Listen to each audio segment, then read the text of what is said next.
Welcome to Mayura creations friends. இன்றைக்கி நம்ம என்னென்ன கிழங்கு வகைகள் இந்த வாட்டி நமக்கு வந்திருக்கு அப்படின்னு பார்க்கலாம். ரொம்ப அருமையான வெரைட்டிஸ் கிழங்குகள்லாம் வந்திருக்கு. இதில் வந்து பார்த்திங்கன்னா கருமஞ்சள், ஷாம்பூ ஜிஞ்சர்னு சொல்லுவாங்க. நிறைய பார்த்துருப்பீங்க வீடியோஸில். இது வந்து ஷாம்பூ ஜிஞ்சர். அந்த இதனுடைய பூ வந்து சிகப்பு கலரில், நமக்கு இந்த இன்சுலின் பிளான்ட்டோட பூ மாதிரி சிகப்பு கலரில் ஒரு மாதிரி கோன் மாதிரி வரும். அந்த பூவை பிழிஞ்சோம் அப்படின்னா நமக்கு வந்து அதுலேருந்து ஷாம்பு, அது லிக்விட் வரும். அதை வந்து ஷாம்புவாக கேரளத்தில் தலையில் தேய்ச்சி குளிக்கிறாங்க. அந்த ஷாம்பு ஜிஞ்சர் இது இப்போ தான் வந்திருக்கு ஃப்ரெஷ்ஷாக. ஆனால் இது முளைக்கிறதுக்கு வந்து இன்னொரு 1 மந்த் ஆகிடும்.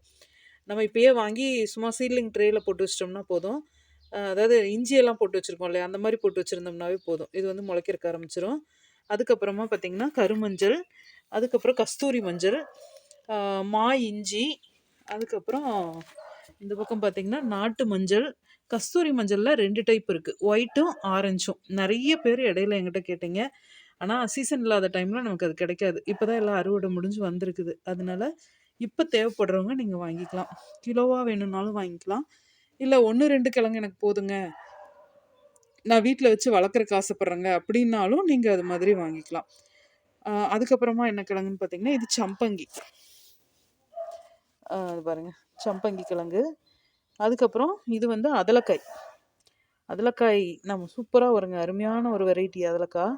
நம்ம விதைச்சி விட்டுட்டோம் அப்படின்னா நமக்கு ஒரு 20 நாள்லேயே காய் வைக்கிறக்க ஆரம்பிச்சிடும். ஆனால் 1-2லாம் நிறைய பேர் வாங்குறாங்க. 1-2 எதுக்கும் ஆகாது. ஒரு 4-5 கிழங்கு விதைச்சி விட்டோம் அப்படின்னா தான் நமக்கு ஓரளவுக்கு வீட்டுக்கு தேவையான அளவுக்கு நமக்கு அதுலேருந்து காய் கிடைக்கும். ரொம்ப ஈஸியாக வரக்கூடியது இந்த அதலக்காய் வெரைட்டி. ரொம்ப நல்லாயிருக்கும். டேஸ்ட்டும் பார்த்திங்கன்னா ரொம்ப நிறைய வியாதிகளுக்கு ஏற்றது. பார்த்திங்களா, நான் கொக்கோ பிட்குள்ளே போட்டு வச்சுருக்கேன். அப்படியே வேர் ஃபார்ம் ஆகிடும், அப்படியே முளைப்பு வந்துடும். இந்த மாதிரி நம்ம வச்சுட்டோம் அப்படின்னா இது விதைக்கிறது எப்படின்னு நான் ஒரு வீடியோ போடுறேன். பார்த்திங்கன்னா உங்களுக்கு நிறைய ஒரு அவேர்னஸ் கிடைக்கும். நீங்கள் தாராளமாக வீட்டில் வச்சு வளர்க்கலாம். தண்ணி ரொம்ப ஊற்றக்கூடாது, அவ்வளோதான். பாருங்கள், இது சின்ன சின்ன கிழங்கும் இருக்கும், பெரிய கிழங்கும் இருக்கும். நமக்கு எப்படி வெயிட் வருதோ அதை பொறுத்து நம்ம போட்டு விட்ருவோம். ஆனால் எல்லாமே ஒரே விலை தாங்க. கிலோ கணக்கில் நாமளும் வாங்க முடியறதில்ல. நமக்கும் சப்ளை பண்ணுறவங்க கிழங்கு கணக்கில் தான் சப்ளை பண்ணுறாங்க. எங்களுக்கே பார்த்திங்கன்னா ஒரு சில இந்த பார்த்திங்களா அழுகி போச்சு. இது அவ்வளோதான். இது அப்படியே தூக்கி வீசிட வேண்டியதான், யாருக்கும் கொடுக்க மாட்டோம். அதனால தான் இந்த கொக்கோ பீட்டில் போட்டு வச்சு வேர் எடுக்குதா அப்படின்னு பார்த்துட்டு தான் நான் கொடுப்பேன். நமக்கு லாஸ் ஆனாலும் பரவாயில்ல. அதனால் இந்த மாதிரி நீங்கள் இதை வாங்கி, இது பார்த்திங்களா வேர் எடுத்துச்சு. இது வந்து நல்ல கிழங்கு. இந்த மாதிரி இதில் காட்டியிருக்க கிழங்குகள் வந்து நீங்கள் வேணுங்கிறவங்க வாட்ஸ்அப்பில் கேட்லாக் ஆட் பண்ணியிருக்கேன். ஹாய்னு ஒரு மெசேஜ் நீங்கள் வாட்ஸ்அப்க்கு அனுப்பிச்சிங்கன்னா அந்த கேட்லாகோட லிங்க் வரும். அதில் கீழே பார்த்தீங்கன்னா வாட்ஸ்அப்னு போட்டு என்னுடைய ஃபோன் நம்பரும் போட்டிருக்கோம் லைட் ப்ளூ கலரில். அதை டச் பண்ணிங்கனாவே போதும், ஓப்பன் ஆகிடும். அதுலேயே நீங்கள் அப்படியே இந்த கிழங்குகளோட ஃபோட்டோஸு எல்லாமே போட்டிருப்பேன். விலை விவரம், ஃபோட்டோ எல்லாம் போட்டிருப்பேன். நீங்கள் அதை அதில் அப்படியே ஆர்டர் பண்ணிடலாம். அப்படியே அதை டச் பண்ணிகிட்டே வந்தீங்கன்னா அந்த அப்படியே ஆட் ஆகிட்டே வரும். அதை அப்படியே எனக்கு அனுப்பிச்சி விட்டிங்கன்னா வேலை முடிஞ்சுது. தெரிஞ்சவங்களுக்காக இல்லை, இது தெரியாதவங்களுக்காக இந்த நான் விவரம் சொல்கிறேன். தேவைப்படுற கிழங்குகள் நீங்கள் ஆர்டர் பண்ணிக்கலாம்.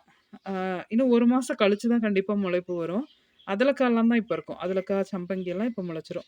மற்ற எல்லா கிழங்குகளுமே 1 மாதம் ஆகும் முளைக்கிறதுக்கு. சரி பரவாயில்ல, 1 மாதத்துக்கு அப்புறமா நான் முளைச்சதுக்கப்புறமா வாங்கிக்கலாம்னு நினச்சிங்கன்னா அப்போ ஸ்டாக் இருக்காது. அதனால் தேவைப்படுறவங்க வாங்கிக்கோங்க. மஞ்சள் வந்து இல்லை எனக்கு அரைக்கிறதுக்கெலாம் நேரம் இல்லை, வாங்கி அரைக்கிறதுக்கும் நேரம் இல்லை, அதே சமயத்தில் எனக்கு வீட்டில் வளர்க்குறக்கும் முடியாது அப்படின்னு நினைக்கிறவங்க பவுடராகவே வாங்கிக்கலாம். மஞ்சள் பவுட்ரு, சமையல் மஞ்சள் தூளும் கஸ்தூரி மஞ்சள் தூளும் பவுடராகவே வாங்கிக்கலாம். அது 1/4 கிலோ அளவில் நான் வாட்ஸ்அப் கேட்லாகில் ஆட் பண்ணியிருக்கேன். மஞ்சள் தூள் வந்து 1 கிலோவாக வாங்கிக்கிட்டிங்கன்னா ஷிப்பிங் ஃப்ரீ பண்ணி தந்துடுவேன். 1/4 கிலோவாக இருந்தால் அதுக்கு தனியாக நமக்கு ஷிப்பிங் வரும் இல்லைங்களா. அதனால் 1 கிலோவாக வாங்கிட்டால் ஷிப்பிங் ஃப்ரீ பண்ணிக்கலாம். இந்த கிழங்குகள் எல்லாமே பார்த்துருப்பீங்க, ரொம்ப ஆர்வமாக இருப்பீங்க. வாங்கி ட்ரை பண்ணி பாருங்கள் எப்படி இருக்குன்னு. இது போல் பயனுள்ள தகவல்களுக்கு நம்ம சேனலை சப்ஸ்கிரைப் பண்ணுங்கள், லைக் பண்ணுங்கள், ஷேர் பண்ணுங்கள். தேங்க்யூ.